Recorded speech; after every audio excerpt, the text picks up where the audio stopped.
Hello and welcome everyone. I hope आप सबकी पढ़ाई बहुत ही अच्छी चल रही होगी। एग्जाम्स के लिए बहुत ही कम दिन, जस्ट 28 डेज रह गए हैं। और इस टाइम पे आप पढ़ तो अच्छे से रहे होंगे, बट बहुत ज़रूरी है आप प्लानिंग के साथ पढ़ें, ताकि आप हर एक सब्जेक्ट को, हर एक टॉपिक्स को बहुत अच्छे से टाइम दे पाएँ। उसके लिए ज़रूरी है आप प्लानिंग बनाएँ। आप खुद से भी प्लानिंग बना सकते हैं, बट हम आपको प्लानिंग शेयर कर रहे हैं फॉर बोथ ग्रुप्स, और आप फर्स्ट ग्रुप दे रहे हैं। दोनों के रिलेटेड हम प्लानिंग शेयर कर रहे हैं। तो 28 डेज में से लास्ट के जो 4 डेज होंगे वो आपके चले जाएंगे पेपर 1 के प्रिपरेशन में। रिमेनिंग जो 24 डेज हैं उसमें अगर आप बोथ ग्रुप्स दे रहे हो तो आपके पास 8 सब्जेक्ट्स हैं। हर एक सब्जेक्ट को आप 3 डेज दोगे। उन 3 डेज में आपको क्या करना है, एक दिन आपको प्रिपेयर करना है। क्या प्रिपेयर करना है? आपको जो भी इम्पोर्टेंट टॉपिक्स लगते हैं, जिन पे आपको ज़्यादा टाइम लगता है, या फिर आपको लगता है कि इसको मल्टीपल टाइम मुझे पढ़ना है, तो वो टॉपिक्स आप एक दिन पे पढ़ेंगे। साथ ही साथ उस दिन पे आप एक लास्ट डे रिवीजन स्ट्रेटेजी बनाएंगे हर एक सब्जेक्ट की। हर एक सब्जेक्ट में आपको लास्ट डे रिवीजन स्ट्रेटेजी बना के रखनी है। लास्ट डे रिवीजन स्ट्रेटेजी क्या होगी? 1.5 डेज आपको एग्जाम की प्रिपरेशन के लिए मिलता है। 1.5 डेज में आप सब्जेक्ट को कैसे प्रिपेयर करेंगे, कौन से टाइम पे कौन सा चैप्टर पढ़ेंगे और कितना टाइम उसको देंगे, वो आपको स्ट्रेटेजी पहले ही प्रिपेयर करके रखनी है। और उसके बाद एक दिन के बाद उस स्ट्रेटेजी को आप अप्लाई करके देखोगे। वो 1.5 डे की स्ट्रेटेजी आप अप्लाई करके देखोगे, ताकि अगर उसमें कुछ चेंजेस रिक्वायर्ड हैं तो आप पहले ही कर लो और एग्जाम्स के लिए आपके पास एक प्रॉपर प्लानिंग आ जाए। उसके साथ आप एक टेस्ट भी दोगे, जिससे आपको स्पीड का आपके पता चलेगा कि उस सब्जेक्ट पे आपकी प्रॉपर स्पीड हो रही है। अगर इम्प्रूवमेंट नीडेड है तो आपको पहले ही पता होगा कि इस सब्जेक्ट में मुझे स्पीड मेंटेन करने की ज़रूरत है। और स्पीड के साथ साथ अगर आपकी कोई सिली मिस्टेक्स भी हो रही है तो वो भी पहले ही इम्प्रूव हो जाएंगी एग्ज़ाम से। तो इससे आपको बहुत ही बेनिफिट होगा एग्ज़ाम में। अगर आप सिर्फ फर्स्ट ग्रुप का एग्ज़ाम दे रहे हैं तो आप हर एक सब्जेक्ट को 6 डेज दोगे। 6 डेज में आप 2 दिन पहले प्रिपेयर करोगे।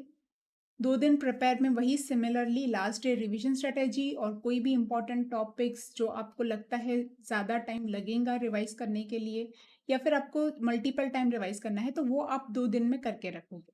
उसके बाद आप एक फर्स्ट रिवीजन करोगे 1.5 डेज का और एक टेस्ट दोगे।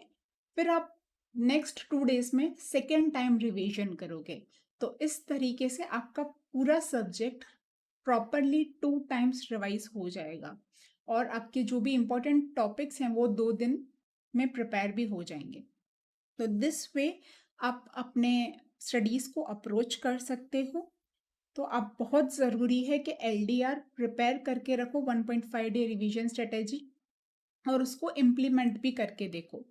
अगर आपने पहले कभी ऐसी प्रिपेयर नहीं किया है लास्ट डे स्ट्रेटेजी, तो आई विल गाइड यू कि आप किस तरीके से एलडीआर प्रिपेयर कर सकते हैं।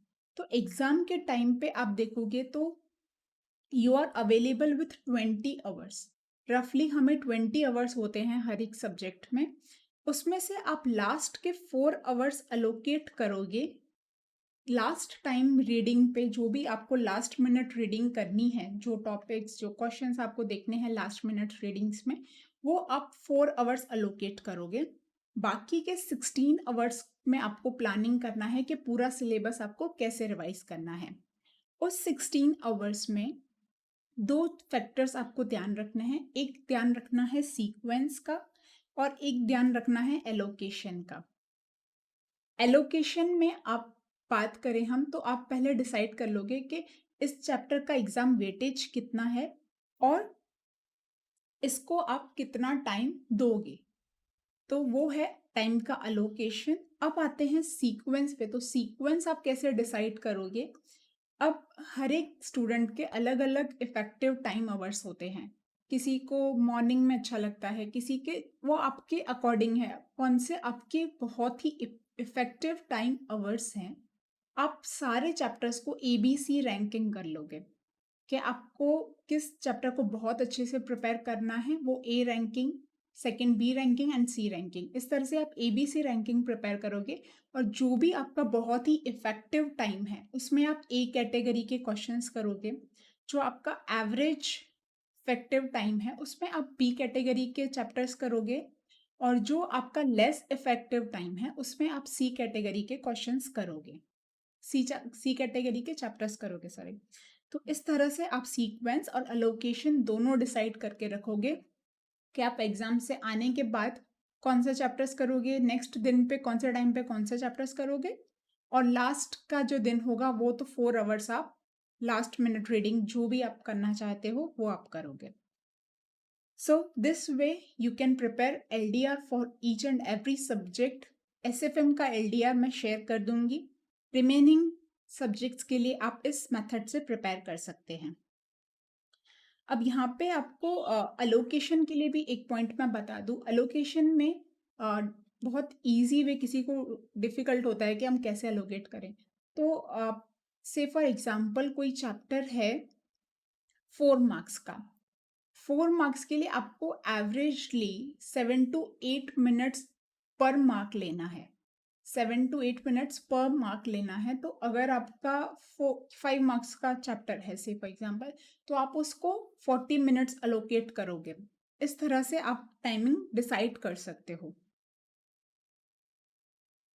सो फॉर ईच डे आप, इट इज लाइक, मेरी तरफ से सजेशन है कि आप 12 आवर्स स्टडी करें। अगर आप 10 आवर्स भी करते हैं, आप इफेक्टिव कर रहे हैं, 10 आवर्स भी कर रहे हैं, that is also good. But averagely 12 hours करते हैं तो बेटर है। अब 12 आवर्स की स्टडीज में आप 10 कर रहे हैं या 12 कर रहे हैं, आप हर 2 आवर्स का सेशन प्लान करेंगे। हर 2 आवर्स के सेशन में आपको बस ध्यान देना है कि इस 2 आवर्स में आपको क्या कंप्लीट करना है। बस उस 2 आवर्स में आपको उसी पे फोकस करना है और वो फिनिश करके उठना है। इससे क्या होगा कि आप जब चंक्स में वर्क करोगे तो शॉर्ट टर्म के लिए आपको एनर्जी भी रहेगी पढ़ने की, और साथ ही साथ आप टारगेट्स भी डिसाइड करके पढ़ पाओगे कि ये चैप्टर मेरा 2 घंटे में हो जाना चाहिए या मेरा इतना पोर्शन कवर हो जाना चाहिए। तो इस वे से क्या होगा, आपकी प्रॉपर प्लानिंग चलेगी और आप इफेक्टिव भी रह पाएंगे, एनर्जाइज्ड भी रह पाएंगे पढ़ने के लिए। So focus on a little each session. आपका स्कोर बोर्ड पूरा बहुत ही अच्छा बन जाएगा, डोंट वरी फॉर दैट। आपके स्कोर बोर्ड रिफ्लेक्ट करेंगे आप जो भी एफर्ट्स आप पुट कर रहे हो। So plan your day very good, and so this is the detailed day wise आपको प्लानिंग है कि आप अगर बोथ ग्रुप दे रहे हो तो 3 डेज होंगे आपके पास। तो 4, 5, 6 पहले आप एफआर लोगे। एफआर में आप एलडीआर और कुछ भी इम्पोर्टेंट आपको प्रैक्टिस करने हैं क्वेश्चंस वो करोगे एक दिन, और उसके बाद आप 2 दिन लोगे जिसमें आप 1.5 डे रिवीजन करोगे और एक टेस्ट दोगे। Similarly 3 days for SFM. इस तरह से आप 8 सब्जेक्ट्स को कंप्लीट करोगे। अगर आप फर्स्ट ग्रुप दे रहे हो तो आप 6 डेज दोगे एफआर और एसएफएम ऑडिट लॉ। तो 6 डेज में आप 2 डेज पहले प्रिपेयर करोगे, फिर first revision and then second revision. इस तरीके से डे वाइज आपको पूरे प्लानिंग दिए हुए हैं। So work hard. इस टाइम पे कोई भी डिस्ट्रैक्शन अलाउड नहीं है। नेगेटिव थॉट भी अलाउड नहीं है। नेगेटिव थॉट भी आपकी बहुत ज़्यादा एनर्जी ले लेगा, टाइम ले लेगा, पता भी नहीं चलेगा। आधे डिस्ट्रैक्शन तो आते ही नेगेटिव थॉट की वजह से। आपके पास नेगेटिव थॉट आए, आप बोलोगे चलो छोड़ो, मैं थोड़ी देर मोबाइल चला लेता हूँ या चला लेती हूँ। सो अवॉइड दैट नेगेटिव थॉट जिसकी वजह से डिस्ट्रैक्शंस क्रिएट होते हैं। बहुत ही पॉजिटिव रहो। अब तक आपने बहुत ज़्यादा एफर्ट्स डाले हैं, अब आप 28 डेज के लिए जो एफर्ट्स डाल सकते हो अपना एफर्ट्स डाल दो। Rest your results will reflect your efforts. So maintain your good speed while you are studying, and also at the same time have a good sleep also। आप 10-15 मिनट्स मेडिटेशन करते हो, walk करते हो, वो भी आप कर सकते हो। eat light food and stay hydrated, that is very very much important to keep good health also। आपको बहुत अच्छी हेल्थ भी रखनी है ताकि आप अच्छे से प्रिपेयर कर पाओ। I wish this will help you and you prepare your subjects very well and achieve very good scores. आप इस प्लानिंग को डाउनलोड कर सकते हैं from the free resources section on the website. उसका लिंक डिस्क्रिप्शन बॉक्स में भी available है। आप डाउनलोड कीजिए, अपने फ्रेंड्स के साथ शेयर कीजिए तो उनका भी बेनिफिट हो जाएगा। So, good luck for your preparation. Stay happy, stay blessed.